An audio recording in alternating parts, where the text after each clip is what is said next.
Pope Francis has been taken to the hospital suffering from breathing difficulties and a respiratory infection. I want to go right to MSNBC Vatican analyst Deborah Lubov.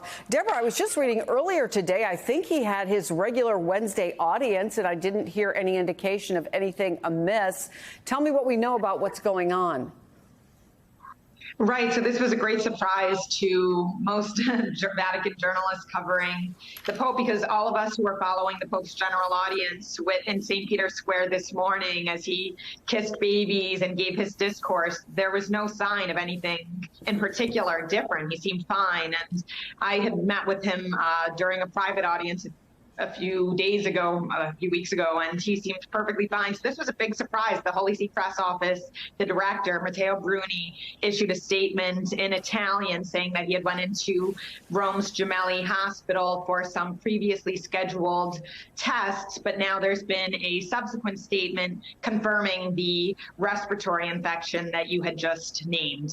Now, the first thing that comes to a lot of people's minds, given where we are, is COVID. I assume they tested for COVID. It specifically states in the statement that COVID has been excluded as a possibility. Talk to us a little bit about background, because we all know that the Pope has had some difficulties. Folks, for example, who saw him at the funeral mass for Pope Benedict saw him in the wheelchair. He's had some trouble with his knee and so on. Give us sort of an overall state of his health before he had to go into hospital today.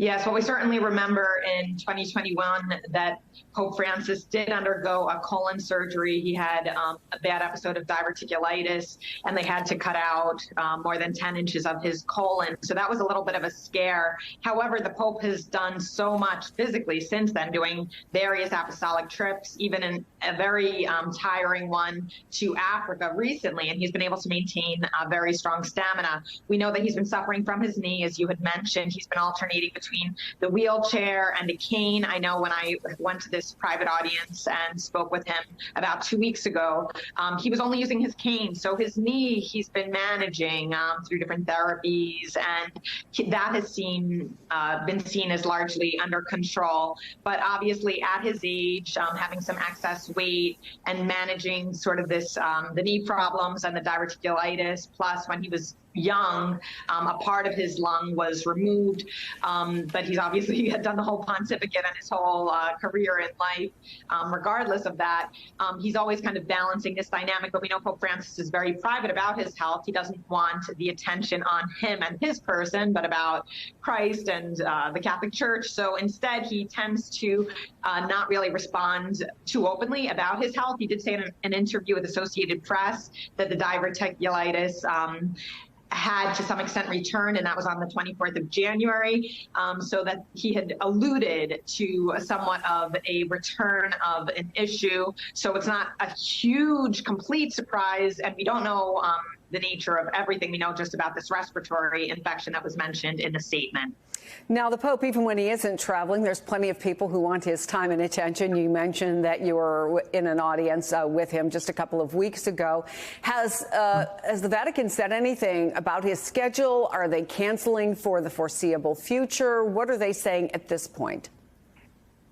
Technically, nothing has been officially communicated in these statements that have been written in Italian. At this point, I would be expecting that to be the case for the coming days.